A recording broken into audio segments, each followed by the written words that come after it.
मिर्गी जन्म के तुरंत बाद से शुरू करके आखिरी सांस के बीच में कभी भी हो सकता है। 2 से ज़्यादा दवाई ऑप्टिमल डोज पे सही प्रकार से चुनी गई। हमारे पास 30 से ज़्यादा एंटी एपिलेप्टिक मेडिकेशन है, दौरे को बंद करने की दवाई। उसमें अगर 2 से ज़्यादा मेडिकेशन से पेशेंट अगर रिस्पॉन्ड नहीं करता तो उसको हम सर्जरी के लिए एक बार इवेल्युएट करते हैं। एक बार में अगर इवेल्युएशन और सही ट्रीटमेंट मिल गया उनको, वो दौरे को बार बार होने से रोक सकते हैं।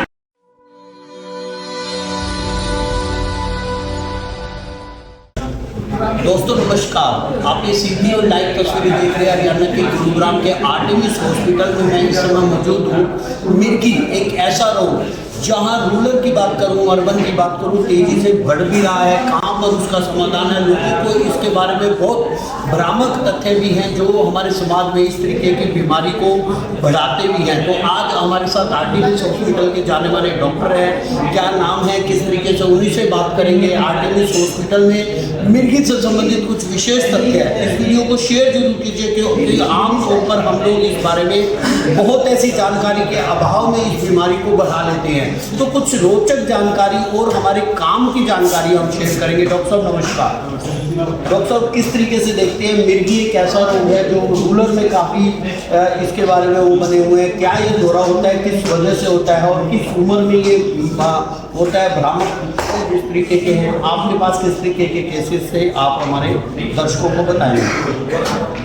मिर्गी जो है वो ऐसा ज़रूरी नहीं है कि रूरल एरिया में ही होता है, इवन शहर में भी बहुत ज़्यादा होता है। बिकॉज ऑफ अवेयरनेस पेशेंट हमारे पास आते हैं। रूरल एरिया में पेशेंट को पता नहीं रहता कि मिर्गी इस प्रकार से होता है, मिर्गी के बारे में कुछ मिसकंसेप्शंस हैं, जिसकी वजह से वो यहाँ पे हमारे पास पहुँच नहीं सकते। आपका पहला क्वेश्चन मिर्गी कब एज में होता है, तो मिर्गी जन्म के तुरंत बाद से शुरू करके आखिरी सांस के बीच में कभी भी हो सकता है। जो जन्म के बाद जो होता है, मेनली जो इन्फर्टाइल एरिया रहता है, अर्ली चाइल्डहुड एरिया जब होता है, तो उसमें जेनेटिक कारण की वजह से पॉसिबिलिटी ज़्यादा है। दूसरा, कभी जन्म के समय किसी बच्चे को ऑक्सीजन नहीं पहुंचा तो उसके कारण भी मिर्गी होने का पॉसिबिलिटी ज़्यादा है। कभी कुछ मेटाबॉलिक डिसऑर्डर जैसे कि प्रोटीन बनने में दिक्कत होना, ग्लूकोज बनने में दिक्कत हुआ, अगर ऐसा कुछ है तो भी छोटे बच्चों में मिर्गी आ सकती है जी। दूसरा, जो इन बिटवीन एज है, एडोलेसेंट टू एडल्ट, जब कुछ इन्फेक्शन या कुछ मेटाबॉलिक एबनॉर्मलिटी लाइक ग्लूकोज कम हो जाना, सोडियम कम हो जाना, तब दौरे और लेट एज में कि एल्डरली पॉपुलेशन में कुछ ट्यूमर है, कुछ स्ट्रोक हुआ है, कुछ ट्रॉमा हुआ है, उसके बाद दौरा आ सकता है। ये दौरे का कारण है। और दौरे में जो ब्रेन के अंदर एक प्रकार का शॉर्ट सर्किट जैसा होता है, जो न्यूरॉन्स होते हैं वो बहुत अच्छे से ब्लास्ट होते हैं। इसको रोकने के लिए हमें कभी भी जूता नहीं सूंघाना चाहिए, जो ओनियन की बास लेते हैं वो नहीं करना चाहिए। पेशेंट को अच्छे एरिया में सेफ्टी वाली जगह पे रखना होता है, दौरे को स्टॉप करना होता है। अगर 2 मिनट में स्टॉप ना हो तो उसका स्प्रे होता है, वो स्प्रे से हम टर्मिनेट कर सकते हैं और कोई भी नज़दीकी हॉस्पिटल में इमरजेंसी विभाग में हमको ले आ सकते हैं। जैसे आप आर्टेमिस हॉस्पिटल में किस तरीके की सुविधाएं, क्या आपका एक्सपीरियंस है, किस तरीके का यहाँ पर आपकी सुविधाएँ हैं, ऑपरेशन किस सिचुएशन में होता है, क्योंकि कुछ लोग इस तरीके की बात करेंगे क्रिटिकल है, ये ऐसी बीमारी है जिसको ठीक नहीं किया जा सकता, वहाँ पर आर्टेमिस हॉस्पिटल आज ये जागरूक अभियान भी किया गया है, वर्तमान में बच्चे भी यहाँ पर आए हुए हैं, वहाँ पर क्या करेंगे?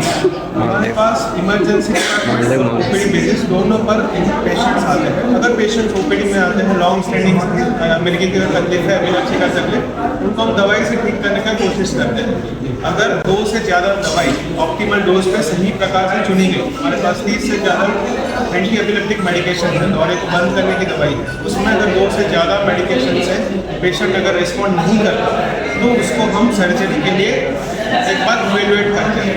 अगर उसमें स्पेसिफिक फोकस आ जाता है कि एक ही जगह से फीचर्स आ रहे हैं तो वो एरिया को हम निकाल सकते हैं। अगर बहुत सारी जगह से आ रहे हैं तो उसके लिए 2-3 ऑप्शंस रहते हैं। डिस्कनेक्शन सिंड्रोम है सर्जरी, जैसे 2 जो ब्रेन के 2 लोग होते हैं उसको बीच में एक जगह डाल के तो जनरलाइज हो सकता है, सीजर को बढ़ता है उसको रोक सकते हैं। दूसरा न्यूरोमॉड्यूलेशन रहता है, इसमें डीप ब्रेन स्टिमुलेशन और वेगन नॉस स्टिमुलेशन रहते हैं, जिससे अलग अलग प्रकार के सर्जरी ऑप्शंस रहते हैं। जी, आपका अगर मैं बात करूँ जब मिर्गी का दौरा पड़ता है, अगर इस तरीके के पेशेंट का किस तरीके की प्राइमरी स्टेज में हम उसको वो कर सकते हैं आपने कहाँ पर कौन से ऐसा स्प्रे है वो हमको यूजुअली जो पहला दौरा पड़ता है उसमें हमें इवेल्युएट करना पड़ता है। कभी कभी ऐसा होता है बिकॉज ऑफ पेशेंट हमारे पास आते रहते हैं, हमें पता नहीं चलता। पेशेंट 2-3 बार दौरे आते रहते हैं, उसके बाद हमें पता चलता है कि हमें डॉक्टर को देखना चाहिए। पहला ही दौरा में पेशेंट को करना चाहिए दौरा क्यों है। अगर वो इवेल्युएट करे तो आगे जाके वो दौरे आपने पूछा अगर बार बार होने कैसे रोक सकते हैं। एक बार में अगर इवेल्युएशन और सही ट्रीटमेंट मिल गया उनको वो दौरे को बार बार होने से रोक सकते हैं। आपका दूसरा क्वेश्चन वो स्प्रे है वो क्या है। अगर दौरा 2 मिनट से ज़्यादा चल रहा है तो एक मिडासोलम स्प्रे आता है, दोनों नाक के अंदर 2-2 पफ डाल सकते हैं, उससे वो सीजन टर्मिनेट हो जाता है। बट वो जो स्प्रे के बाद तुरंत पेशेंट को हॉस्पिटल में लाना पड़ता है, क्योंकि देखने के लिए क्यों सीजन एक बार हुआ, एक बार शॉर्ट सर्किट हुआ, उसके बाद बार बार होने की पॉसिबिलिटी बहुत रिस्क ज़्यादा बढ़ जाता है। आफ्टर 1 सीजन ऐसा जो गाइडलाइंस है उसमें से देखा गया है कि 30% ज़्यादा एक सीजन के बाद दूसरा सीजन होने का संभावना 30% ज़्यादा बढ़ जाता है। दूसरे सीजन होने के बाद तीसरा होने का संभावना 97% ऐसे भी ज़्यादा हो जाता है। तो पहले ही सीजन के बाद तुरंत हॉस्पिटल आना चाहिए। जी, और दौरा जब शुरू पड़ता है कई बार चोट लगने की वजह क्या है वहाँ पर जो अटेंडेंट है उसको क्या एक वो करना चाहिए। जब भी कोई पेशेंट दौरा आता है सबसे पहले हमें रोकना नहीं है, दौरे को होना देना है। दूसरा सेफ्टी उनका जो पेशेंट है उसकी सेफ्टी इंश्योर करना है। रास्ते पे है कोई स्टेयर्स के ऊपर है तो उसको संभाल के अच्छी जगह पे रखना। कभी कभी दांत उकड़ जाते हैं तो वो रोकने के लिए मुंह के अंदर हाथ डालना, चम्मच डालना, डालना वो सब नहीं करना चाहिए। उसको दौरा होने के बाद जितना दौरा चलता है वैसे ही रूटीन होने के बाद लेफ्ट साइड में करवट बदल के सुला देना चाहिए, जैसे कि जो मुंह में अंदर झाग आया है वो अंदर ना चले। तो आपने सुना किस तरीके से मिर्गी के दौरे से संबंधित संपूर्ण जानकारी लोग सामने हमें दी।